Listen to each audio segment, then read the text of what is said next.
पण जास्त करून हजारे वडा म्हटलं की वडापावच्या नावानंच ओळखलं जातं. तर हा वडापाव फेमस असण्याचं इतकं कारण काय आहे असं सांगा? एक आमची आजोबांनी स्टार्ट केलेला स्टार्टअप आणि दुसरी म्हणजे आमच्या आजीने तयार केलेले मसाले. बरं. आणि त्या मसाल्यात असं दुसरे काही नसते, मिरचीचा ठेचा आणि आपले साधे गरम मसाले. बरं. फक्त हाताची चवची आहे त्यातच आहे सगळं. म्हणजे आजीच्या हाताची चव आहे असं म्हणायला हरकत नाही आहे. हो, नक्कीच. सुरुवात आजीनं केली होती. हो, आजी आजोबा दोघांनी केले होते. स्टॉल इथंच होता की कसं? नाही, पहिलं कसं होतं, आधी जुन्या काळात तिथं गांधी पुतळ्याला मार्केट भरत होतं. बरं. ते मार्केट मग तिथं आम्ही जर मंगळवारी शुक्रवारी लावायचं. मग नंतर थोडं थोडं हळू चालू केलं. त्यानंतर गांधी पुतळ्यापाशी आम्हाला जागा मिळाली, तिथून पण शिफ्ट केलं आणि आता इथं चौपाटी होणार होती, ते इथं जे मिळालं इथंच आहे अजून. म्हणजे आता मित्रांनो समोर तुम्ही बघताय ते हजारे वड्याची तिसरी पिढी म्हणायला हरकत नाही आहे. आणि दादा कॉलेज करत करत मोकळा वेळ मिळाल्यानंतर हा व्यवसाय सांभाळतोय. तर दादा आम्हाला जरा आता तुमच्या वडापावची रेसिपी आम्हाला जरा बघू शकता की दाखवूया चला. तर चला मित्रांनो, वडापाव आणि भजी कशी केली जातात हजारे वडाला ते आता आपण बघूयात.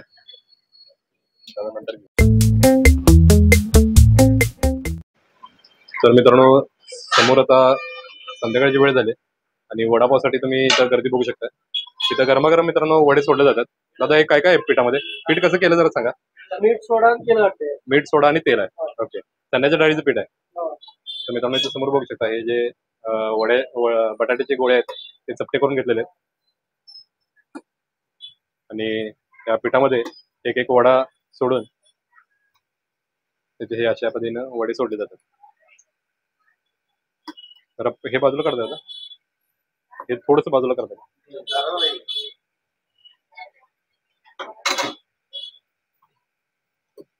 दादा कढईमध्ये एका वेळेस किती वडे बसतात? 70-80.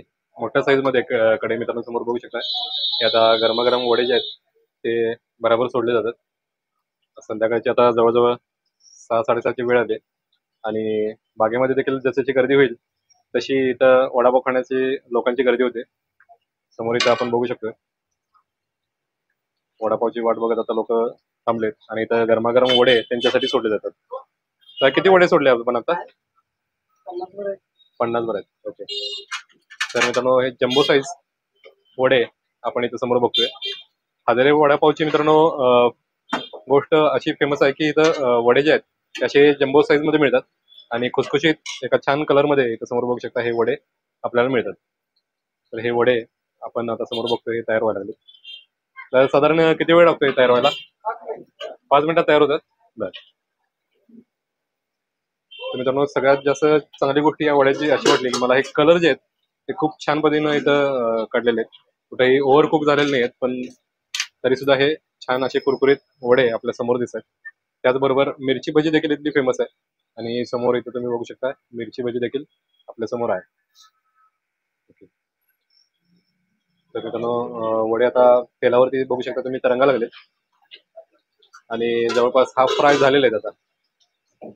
तर दादा कधीपासून सुरुवात केली जरा आमच्या प्रेक्षकांना सांगा जरा. कधी झालं? 1980 सुरुवात कधीपासून झाली सांगा. 1980 किंवा 1982 ला आमच्या आजोबांनी सुरुवात केली. त्यानंतर आमच्या पप्पांनी केलं. आता ही मी म्हणजे तिसरी पिढी आहे म्हटली. मी कॉलेज करत तिथे बघतोय, हे करतोय सांभाळतोय. कॉलेज सांभाळून तुम्ही हे सगळं काम बघता? होय, कॉलेज सांभाळून हे सांभाळत होते. आपल्या स्टॉल वरती जरा काय काय मिळते प्रेक्षकांना सांगा. आपल्या स्टॉल वरती बटाटा वडा, बटाटे भजी मिळते, मिरची भजी मिळते, त्यासोबत चटणी असते, ब्रेड मिळते. बटाटा भजीचा रेट काय? बटाटा भजी साधारण 30 रुपये प्लेट आहे. त्या प्लेट मध्ये 4 पीस येतात. जर साईज छोटी असली तर एक 5 पीस आपण देतोय.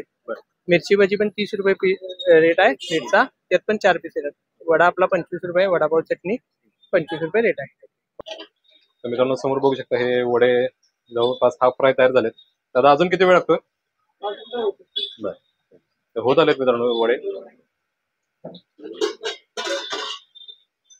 समोर बघू शकता हे असे गरमागरम बटाटा भजी देखील इथे मिळतात. तर बटाटे भजी आणि इथे समोर बघताय ते मिरची भजी आणि वडे.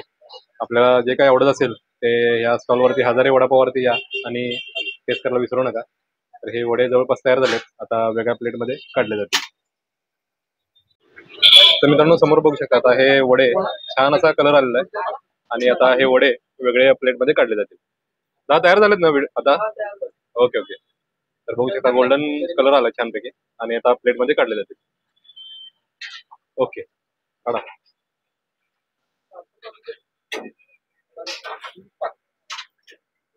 मित्रांनो समोर बघू शकता आता हे गोल्डन कलर वरती हे वडे तयार झालेत आणि इथं आपण प्लेट मध्ये काढले जातात.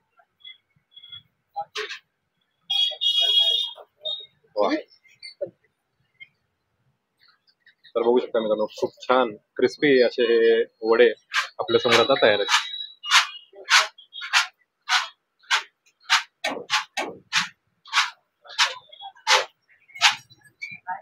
तर समोर मित्रांनो बघू शकताय आपण हजारे वडापाव इचलकरंजीला आलोय. इचलकरंजीला मित्रांनो जी खाऊ गल्ली आहे त्या सुंदर बागेच्या शेजारीच हा वडापाव मिळतोय आणि बघू शकता जम्बो वडा म्हणायला हरकत नाहीये. तर हा गरमागरम वडा मित्रांनो समोर बघू शकता तुम्ही. त्या हजारे दादांच्या आजीने आता जे आपल्याशी बोलत होते त्यांच्या आजीने हा वडा सुरुवात केला होता आणि सगळे मसाले जे आतले बघताय ते आजीनं तयार करून ठेवलेले. त्या पद्धतीनेच सगळे मसाले आजही इथं तयार होतात आणि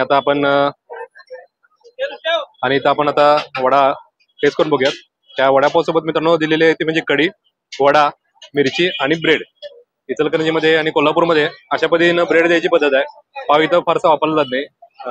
जे जम्बो वडे आहेत जे आकारानं मोठे वडे आहेत त्यासाठी ब्रेडची स्लाइस कोल्हापूरमध्ये देण्याची पद्धत आहे. तसेच कढी देखील काही ठिकाणी दिली जाते. तर हा असा इचलकरंजीचा जम्बो वडा म्हणजे हजारे वडा आपण आता टेस्ट करणार आहोत. त्यातला स्पेशली कलर मला खूप छान आवडला मित्रांनो. कुठेही ओव्हर फ्राय झालेला नाहीये आणि छान पिवळसर कलर आणि खुसखुशीत हा कोटिंग आहे. टेस्ट करून बघूयात.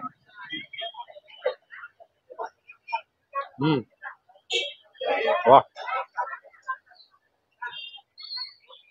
अतिशय मित्रांनो गरमागरम आणि आपली भाजी जी आहे ती खूप मसालेदार. साधे थोडके मोजकेच असे मसाले आहेत भाजीमध्ये, पण भाजीचं जर वैशिष्ट्य सांगायचं झालं तर अतिशय सॉफ्ट अशी भाजी आहे आणि बेसिक मसाले त्यामध्ये आहेत. कुठेही ओव्हर तिखट वगैरे लागते असं नाही आहे. तर अगदी लहान मुलं देखील अगदी निवांतपणे हे खाऊ शकतात. फक्त वडा जो आहे तो लहान मुलांसाठी थोडासा गार असेल घ्या कारण भाजी ही चिटकू शकते जिभेला. तर कढी आता आपण जरा टेस्ट करून बघूयात. ब्रेड सोबत कढी घेऊयात. स्पेशली कढी मला आवडते तर आपण टेस्ट करून बघूयात. त्या कढीमध्ये थोडासा मला खोबऱ्याचा किस पण बारीक करून घातलेला दिसतोय.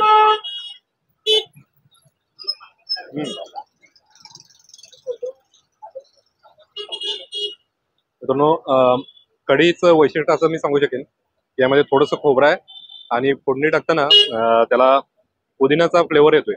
फोडणी टाकताना पुदिन्याचा वापर झालाय आणि त्यामुळं तो फ्लेवर देखील एक वेगळा येतोय. टिपिकल अशी जी आपली आंबट गोड चवीची कढी असते तशी नाही आहे. थोडीशी तिखट आहे आणि पुदिन्याचा फ्लेवर या कढीला आहे. त्यामुळे वड्याची चव अजून वाढते. तर मित्रांनो जेव्हा कधी तुम्ही इथे याल तेव्हा हजारे वडापावला भेट द्यायला विसरू नका आणि इथले वडापाव, कांदा भजी आणि बटाटा भजी देखील टेस्ट करा. इथले सगळेच पदार्थ छान मिळतात आणि इथं बघू शकता तुम्ही मागं गर्दी देखील खूप झाली आहे आणि गर्दीच तुम्हाला सांगेल की इथे पदार्थ कसे आहेत. तर दादा आता तिसरी पिढीची म्हटलो ते मित्र आहे. आपला नाव जयेश हजारे हे आता तिसरी पिढी आहे आणि कॉलेज करून दादा हा स्टॉल सांभाळतोय संध्याकाळी. तर आल्यानंतर तुम्हाला हे भेटतीलच. तर यांच्याकडून गरमागरम वडे आणि भजी घ्या. इथं समोर तुम्हाला दिसतीलच स्टॉलवरती. तर दादा अजून काय माहिती सांगायची होती? रविवारचं बंद असतं. रविवारची बंद असते दुकान. बर. आणि आठवड्यातून एक दिवस रविवार सोडून एक दिवस बंद असते. बर. असं मंगळवार फिक्स नाही. संकष्टीला बंद असते आपलं. बर. एखादच मोठी असते तर बंद असते. ओके. म्हणजे आपल्या धार्मिक वेळी आपण बंद ठेवते. तर मित्रांनो धार्मिक काही कार्यक्रम असतील किंवा एखादा सण असेल त्या दिवशी वडापावचा स्टॉल बंद असतो. तसंच संकष्टी दिवशी देखील कायम बंद असतो स्टॉल. तर ते दिवस सोडून तुम्ही नक्की या. तसंच रविवारी फॅमिली टाईम, फुल फॅमिली टाईम. बर. तर मित्रांनो रविवारी देखील येऊ नका. सुट्टी आहे म्हणून रविवारी याल पण त्या दिवशी देखील बंद असतो.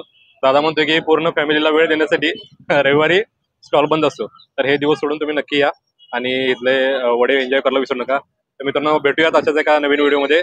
तोपर्यंत राम राम. मित्रांनो इचलकरंजी मधले बरेच व्हिडिओ दादा आता आपल्याला दाखवणार आहे कारण लोकल असल्यामुळे मी त्याला म्हटले की आता आम्हाला जरा इचलकरंजीचे स्पॉट दाखव खाण्याचे. तर आपल्या बऱ्याच व्हिडिओमध्ये आता दादा येणार आहे बरोबर ना? तर आपले स्पॉट बरेच दाखवणार आहे दादा आणि त्याच्यासोबत आपण बरेच व्हिडिओ आता इचलकरंजीचे करणार आहोत. तर मित्रांनो भेटूयात अशाच एका नवीन व्हिडिओमध्ये. तोपर्यंत राम राम. मित्रांनो आपला पॉडकास्ट चॅनल देखील आपण सुरू केलेला आहे. तर ह्या पॉडकास्टच्या चॅनलमध्ये वेगवेगळ्या व्यक्तींना आपण इन्व्हाइट करतोय ज्यांचं समाजामध्ये काहीतरी मार्गदर्शन योगदान आहे, अशा व्यक्तींना आपण इन्व्हाइट करतो. त्यांच्याकडून आपण त्यांच्या कार्याबद्दल जाणून घेतो, त्यांच्याकडून त्यांच्या विषयाची माहिती घेतो आणि अशाच प्रकारे वेगवेगळ्या मुलाखती बघण्यासाठी आपल्या अमोल सडकर पॉडकास्ट विथ अमोल सडकर या चॅनलला भेट द्या आणि तिथले व्हिडिओ देखील तुम्ही बघायला विसरू नका. तर भेटूयात मित्रांनो अशाच एका व्हिडिओमध्ये. तोपर्यंत राम राम.